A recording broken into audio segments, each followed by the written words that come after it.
Good morning, my friends. Until we continue once again in practicing with uncertainty and becoming comfortable with that state of being. In many ways, that feeling of fear about uncertainty is one of our greatest teachers.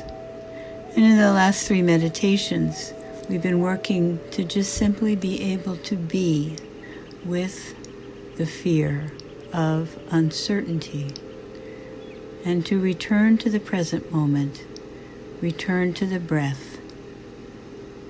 Whenever we're feeling pulled apart, unnerved, a rock in the pit of our stomach, our head swirling with the unexpected, it is the time to stop, pull off the road, pull out of the way, and take a few minutes to breathe in and to breathe out, low and slow. Take a few minutes to do this. Incorporate that into your practice, especially when you feel uncertain and disorganized by surprise or fear. And so we've learned some things about becoming more comfortable with uncertainty. And as in the tradition of mindfulness and practicing with all things, the first work is to become able to be in the presence of what is uncomfortable and stay present.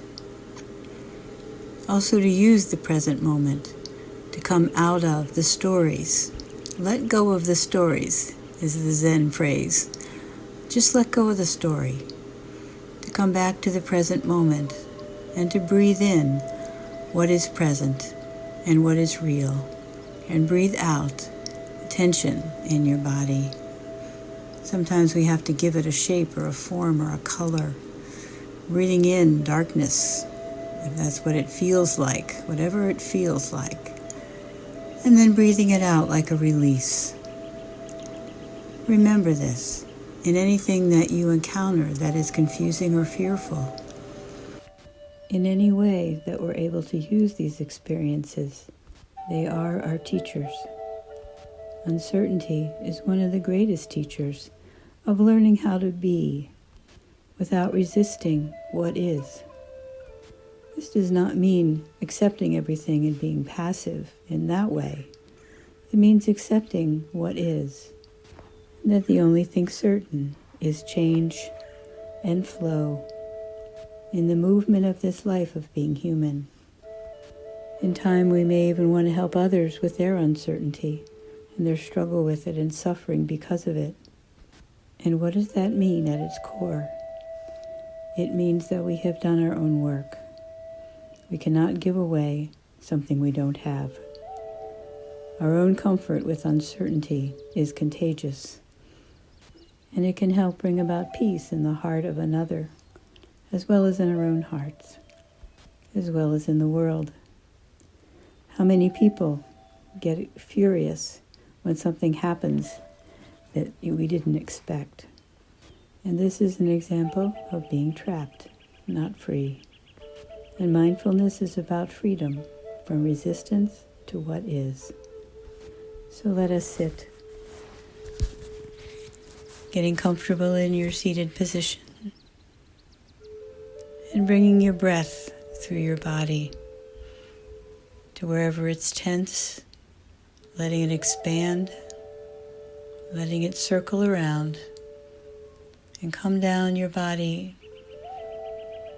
through your neck, your torso, going out through the bottoms of your feet. Feel that flow as you continue to breathe in this way for a couple more breaths. All the way up and all the way out.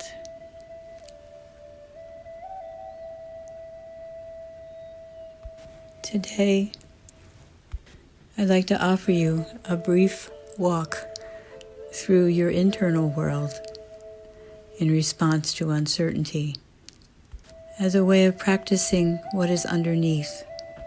What is the infrastructure of your fear? where it's rooted, where it's grounded, of uncertainty. So let yourself breathe quietly as you listen. The first thing when we're grabbed by a story that won't let go is we need to identify what are my triggers of uncertainty. What causes the intensification of my uncertainty? And what can I do about it? I mean things like reading stories that focus on worst-case scenarios, spending so much time on social media among rumors and half-truths, spending too much time with someone who is anxious, angry, or resistant to uncertainty and insists that there is a way to avoid it. If only. As you think through this stimulation in your life today, in the present, what are the triggers that can set off uncertainty for you? Fearful uncertainty, even if just for a moment. What are they? This is one intervention into the chain reaction of uncertainty into panic and fear. The second intervention is to recognize early when you feel the need for certainty, directly using your mindfulness practice to become skillful in noticing when you first start to feel that anxiety, worry about what if, or feel your thoughts about a situation growing far worse than it actually is. What are your earliest signs when you're beginning to feel uncomfortable with uncertainty? Tension in your neck, shortness of breath, beginning of a headache, or an empty feeling in your stomach, or something else. What do you recognize when you look mindfully at what are the first signs that I'm beginning to resist the uncertainty of this situation? And as you recognize those symptoms early, allow yourself to feel that uncertainty, just as we've been practicing. Take notice of what is outside your control, such as the infection rate or progression of this virus that we're living in right now, and what is in your control, which is your own direct behavior and safety, and offering guidance to anyone who might need it. You're not a fortune teller. You don't know what will happen next, but you can know over what you have control and what is beyond you when you practice with this question mindfully. And the last way of intervening is to focus in the present. And this means not only on your breathing, to steady your body and your mind and even your spirit, but also to have a plan for anything you can do to prepare for an uncertainty. Exposure to something dangerous, unexpected expenses, and things like that. Even though we can't know what will happen, we can know, in accepting uncertainty, that something will happen somewhere that we will not expect. For some of those things we can have a plan. But the roots and the ground of that plan are becoming comfortable with uncertainty through the practice of focusing on the present moment.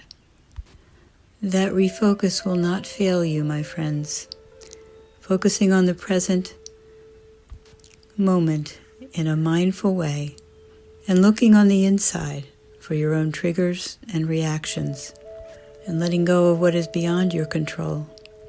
When you do this mindfully, it sticks because it goes all the way down into the core of your being, where your breath comes from and where your heart fears uncertainty. So today, notice and reflect on your triggers, early signs, giving space to your feelings of uncertainty and the changes that follow. Namaste. Amen.